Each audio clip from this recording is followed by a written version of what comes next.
This is the fourth video in a series about the Early Warning Intervention and Monitoring System process known as EWIMS. The video series was created collaboratively by the Great Lakes Comprehensive Center and the Michigan Department of Education and is based on the original work of the National High School Center. There is a video for each of the 7 steps in the EWIMS process.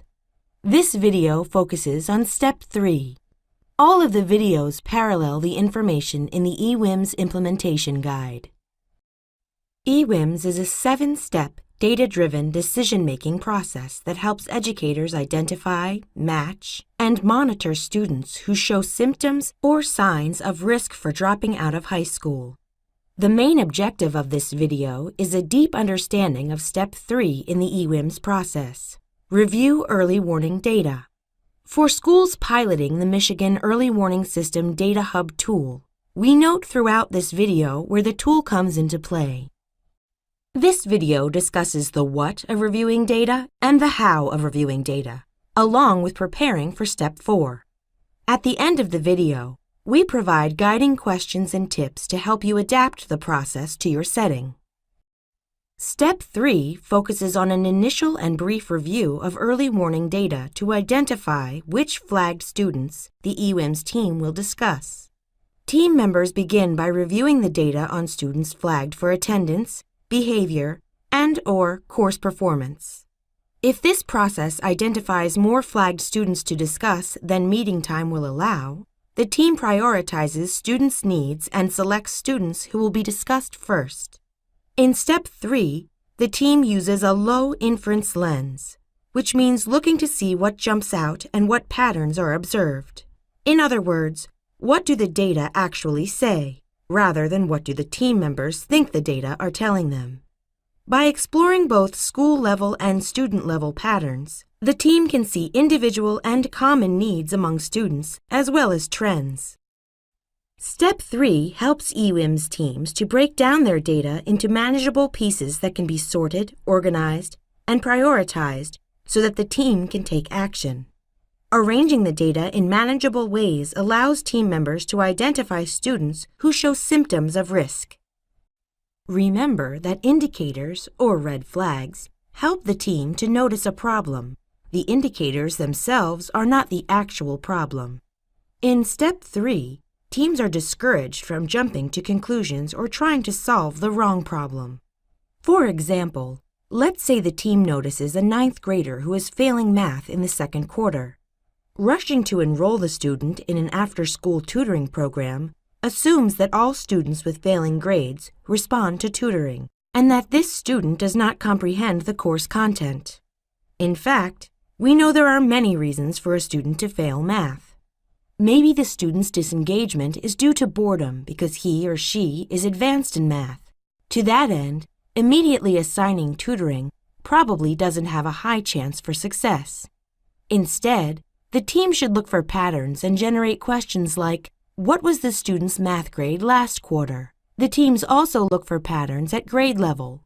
For example, if the team found that many other students are failing the same math course, this would suggest the need for a different type of intervention, perhaps with the classroom teacher. So, in Step 3, the team stays in low inference mode and allows the data to tell the story. Instead of guessing or assuming, the team generates questions and identifies additional information they would like to have before assigning an intervention. Step 3 can produce information that is relevant for resource allocation. Reviewing actual student needs at the school level can provide valuable details to inform the allocation of student support and dropout prevention resources. This can help to distribute interventions more equitably. Now that you understand the importance of reviewing early warning data, how do you go about it? Here are some helpful guiding questions from the EWIMS implementation guide. Which students are flagged as being at risk? For which indicators are they flagged? What are the most prevalent indicators among students who are flagged as being at risk? Are there patterns among students who are flagged for a particular indicator? Let's take a closer look at that last question. Are there patterns among students who are flagged for a particular indicator of risk? It's a good idea to unpack this using these additional questions, which can help to identify patterns. Were students who are being flagged in high school flagged for the same indicator in earlier grades? Are students who are flagged for attendance also flagged for course performance? Are some students flagged because of absences only, poor course performance only? Are students who are flagged for risk early in the school year still flagged later in the year? Are they flagged for the same indicators? Are there demographic patterns among students who are flagged or not flagged? For example, disability status, disadvantaged status, English language learner status. It is important to remember that designations and demographic factors may provide helpful clues in some cases, but on their own, they are not predictive of a student's success. Although a special education code or demographic category may impact a student's trajectory, the code or category itself is not an early warning indicator. For example, free or reduced price lunch status should not automatically be assumed to indicate risk. In order to hold an effective meeting where early warning data are reviewed, you need 3 things. First, you need student information and performance data in a usable format. Data can be input by someone at the school or district in advance of the meeting or at regularly scheduled times. Second, you need student-level and school-level data reports to download and/or view. If your district uses the Michigan Data Hub Early Warning tool, you can use the dashboard view. And third, you need to convene the EWIMS team. In the Step 1 video, we discussed getting the right people to the table. It's also important to hold EWIMS meeting times sacred to ensure consistency and accomplish the team's goals. There are 3 types of dashboard views in the Michigan Early Warning Data Tool: the Individual Student Dashboard, Student-Level Dashboard, and School-Level Dashboard. How do you know which dashboard to use?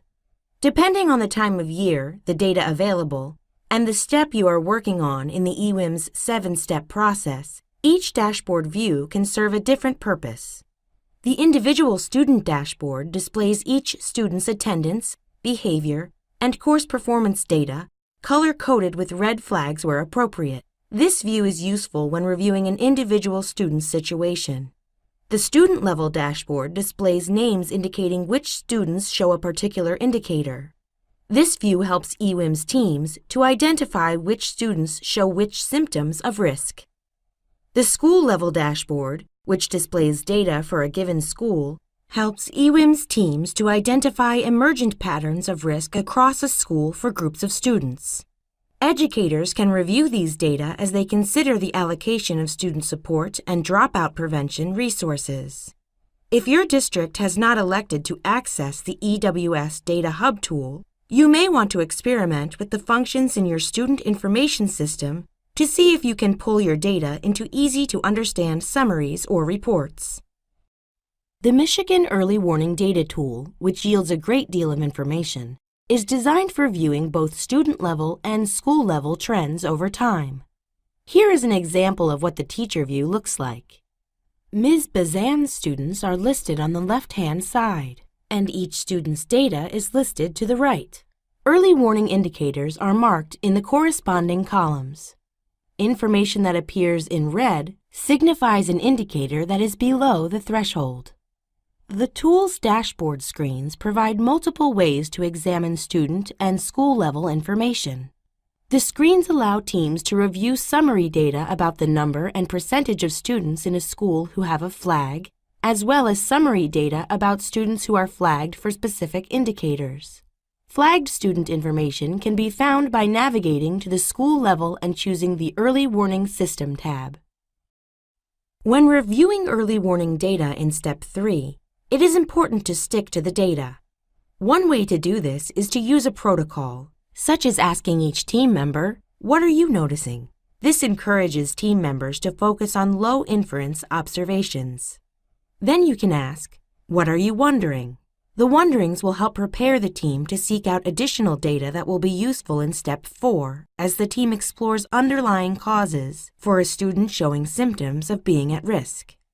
It's a good idea to send a list of flagged students to team members to review before the team meeting. This can maximize meeting time by giving members a chance to think about what they want to say about specific students prior to the meeting.